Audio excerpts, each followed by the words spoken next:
I mean, I think the first thing to say is she clearly looks very pleased with how that went down in the hall. She got a number of standing ovations and it was well received. I think there's three things that stand out for me in a speech that's actually really light on policy, but quite heavy on politics, and heavier perhaps than you might have expected from a Chancellor.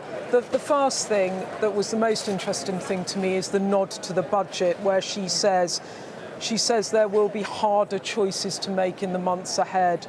She said we will face further tests, with the choices to come made all the harder by harsh global headwinds and the long-term damage done to our economy, which is becoming ever clearer. So a Chancellor there signalling that she has got some very difficult choices to make in this budget, when they're expecting downgrades in economic forecasts from the fiscal watchdog, the Office of Budget Responsibility, and she has to find tax rises that she perhaps not had expected to find a year after she had a once-in-a-parliament budget where she raised tax by 40 billion and told business, I am not coming back for more. So that's the kind of political challenge for the Chancellor. So that's the first thing I say. I say the second thing, Sophie, that was really interesting in that is the way in which she framed the argument of investment versus decline. I'm just trying to get into my laptop so that I can find the quotes. This is live broadcasting. Your laptop locks after a while. Laptops lots after wing that. But she talked about investment versus decline. I think there's two attacks in this.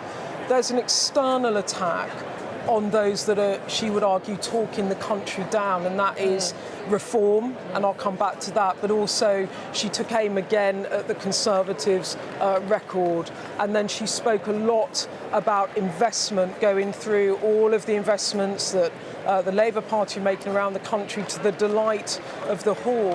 And really what she's trying to do there is trying to paint the electorate's choice between a Labour Party investment in and a Reform Party talking the country down, and that's where it comes to the politics of it, Sophie. She said the single greatest threat to the way of life and to the living standards of working people is the agenda of Nigel Farage and the Reform Party.